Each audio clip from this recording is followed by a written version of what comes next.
Bienvenidos a este video en el que trataremos sobre análisis de circuitos con fuentes de corriente utilizando el planteamiento de corrientes de malla y a la vez realizando el balance de potencia, ¿sí? Bueno, un poco de teoría. La presencia de una fuente de corriente implica que debemos hacer un análisis por mallas, ¿sí? Malla por malla. Existen dos situaciones. El caso A: una fuente de corriente que se encuentra en una sola malla, ¿sí? Se establece el mismo valor de la fuente de corriente a la malla en cuestión, ¿sí? Y se plantean las ecuaciones de malla de forma tradicional.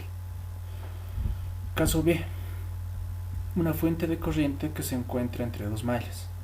Se aplica el método de supermalla, que tiene los siguientes pasos. Paso 1: se dibuja una supermalla excluyendo la fuente de corriente y cualesquier elementos conectados en serie con ella.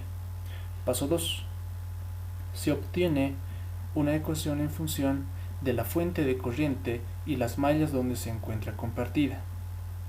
Y por último, el paso 3: se analiza una o más mallas dependiendo de la cantidad de ecuaciones que se necesite para resolver el circuito, que no contengan obviamente a la fuente de corriente. Vamos rápidamente al primer problema para explicar esta parte teórica. Problema número 1: hallar las corrientes IA e IB, posteriormente realizar el balance de potencia. Bien. La topología de circuitos me dice que si tengo un circuito con 3 mallas, necesariamente necesito un sistema de ecuaciones 3×3, ¿sí? Y fíjense, este circuito es parte del caso A, porque recordando el caso A dice que una fuente de corriente que se encuentra en una sola malla, aquí está. La fuente de corriente de 12 amperios se encuentra en la malla 3, por lo tanto procedemos a realizar el procedimiento para este caso. Se establece el mismo valor de la fuente de corriente a la malla en cuestión y se plantean las ecuaciones de malla de forma tradicional. Bien, el paso 1, la malla 3. Analizamos la malla 3 directamente acá. Fíjense, la malla 3 es igual a 12 amperios. La corriente I3 es igual a 12, ecuación número 1. Analizamos la malla 2 de forma tradicional, ¿sí? Obviamente vale la pena recalcar que por corrientes de malla siempre se debe trabajar con una trayectoria de caídas de tensión. El primer elemento, la trayectoria va de menos a más, por lo tanto va a ser 120, positivo.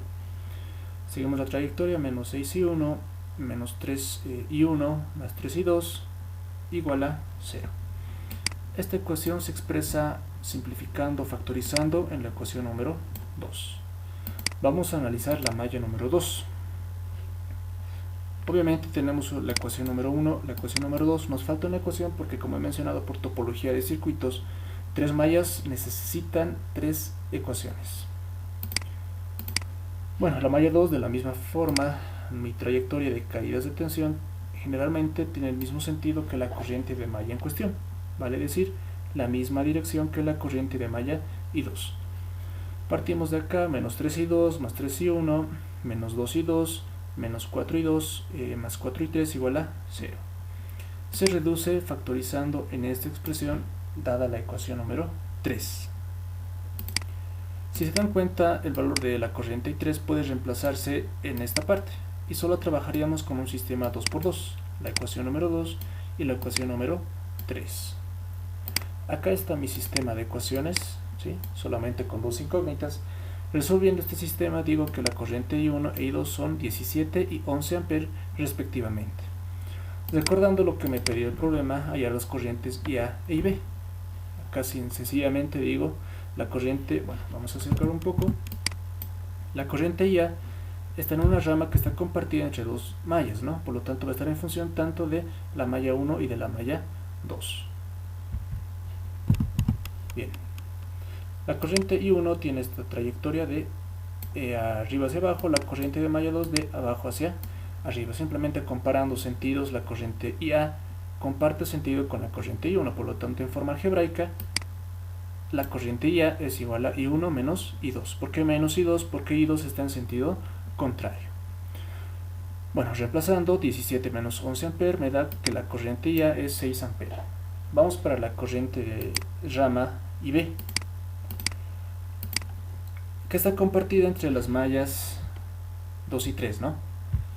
Obviamente la ecuación de la corriente IB va a ser en función de ambas corrientes de malla. La corriente I2 tiene esta trayectoria de arriba hacia abajo, la corriente de malla I3 de abajo hacia arriba. IB comparte sentido con la corriente de malla I2, por lo tanto va a ser I2 menos I3, acá está, I2 menos I3. Recordando que I2 es igual a 11 A, I3 es igual al valor de la fuente de corriente igual a 12 A, y básicamente va a ser 11 menos 12 menos 1 ampere, ¿sí? Bueno, acá hay un pequeño errorcillo, acá sería menos 1 ampere, ¿sí? Bien.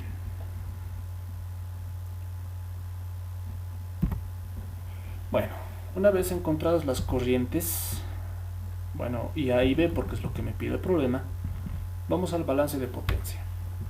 Acá un poco de teoría. Las resistencias siempre consumen potencia, sin importar el sentido de la corriente o caída de tensión entre sus terminales. Estas dos formulitas son para el balance de para la potencia consumida por una resistencia, ya sea I cuadrado por R o B cuadrado sobre R. Recordando que en mi problema hemos resuelto obteniendo las corrientes, ¿no? Por ejemplo, acá en la resistencia de 6 circula I1, acá circula I2, acá circula IA, acá circula IB, y esos son todos los elementos pasivos, ¿sí? Por lo tanto, me conviene en este caso trabajar con esta fórmula. ¿En qué caso trabajaríamos con la otra fórmula? Simplemente en el caso de que trabajáramos con tensiones de nodo, ¿sí? Ahí sí es conveniente. Bien, las fuentes de voltaje consumen o suministran potencia dependiendo de la corriente que circula por sus terminales, y se utiliza la siguiente expresión: B por I. B, valor de la fuente de voltaje por la corriente que circula por dicha fuente. Y acá tenemos dos situaciones. Si la corriente que circula desde el terminal negativo al terminal positivo, decimos que la fuente suministra potencia. Es este caso de acá. La corriente circula desde el terminal negativo al terminal positivo. En ese caso decimos que la fuente suministra potencia. Si la corriente circula desde el terminal positivo al terminal negativo, la fuente consume potencia. Es este caso de acá, ¿sí? La corriente circula desde el terminal positivo al terminal negativo. Bien, acá un poco más de teoría. Bueno, básicamente es lo mismo, pero quisiera añadir un poco más la parte de las fuentes de corriente, porque la anterior definición solo hablaba de fuentes de voltaje. De la misma manera, ¿sí? Para una fuente de corriente se necesitaría la caída de tensión entre sus terminales, vale decir, aquí va a haber una caída de tensión B sub X, ¿no? ¿Sí? Y en ese caso, porque ya tenemos la corriente, que es 12 A, utilizaríamos la formulita de la potencia en fuentes, ¿no? Solo nos quedaría obtener la caída de tensión en la fuente de corriente. Bueno, sin más que decir, decimos que nos falta la caída de tensión en la fuente de corriente. Por lo tanto, vamos a analizar la malla 3, ¿sí? No quiero decir reemplazando, pero sí, para que sea pedagógicamente entendible, reemplazar esta fuente de voltaje por un elemento que proporciona o que representa una caída de tensión Bx, ¿sí? Bien, y simplemente analizamos la malla 3, obviamente con el sentido de las caídas de tensión igual al sentido de la malla en la que se encuentra, o sea, la malla 3. Decimos, partimos de acá, menos 4 y 3, más 4 y 2, y acá, más Bx. ¿Por qué más? Porque el sentido de la trayectoria va de menos a más, ¿sí? Esta es la expresión. Recordemos que I3 e I2 conocemos dichos valores. I3 es 12 A, I2 es igual a 11 A, y simplemente reemplazamos, ¿sí? El valor de la caída de tensión entre las terminales de la fuente de corriente es igual a 4 voltios. Nota, ¿por qué hemos escogido esta polaridad de menos a más? ¿Por qué? Porque se asume que esta fuente suministra potencia. Y recordemos, ¿cuándo suministra potencia? Cuando la corriente va desde el terminal negativo al terminal positivo. Y es este caso, ¿no? Desde el terminal negativo al positivo.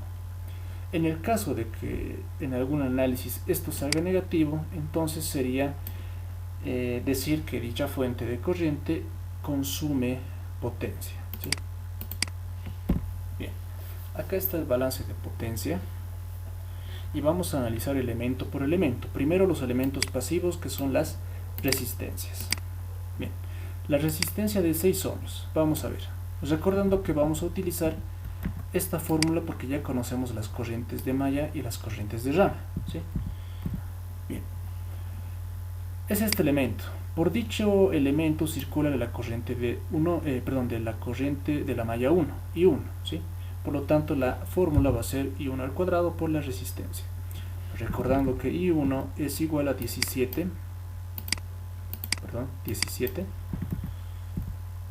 acá está, 17 al cuadrado por 6, el valor de la resistencia de análisis, me da 1734 vatios. Cualquier elemento pasivo siempre va a consumir potencia, por lo tanto va a estar en esta columna de potencias. Acá está 1734 vatios. Vamos al elemento de 3 ohms. Por esta resistencia circula la corriente que hemos obtenido, IA, ¿verdad? Por lo tanto, la formulita va a ser IA cuadrado por E. Recordando que IA es igual a 6 cuadrado por el valor de la resistencia, 3 ohmios me da 108 vatios.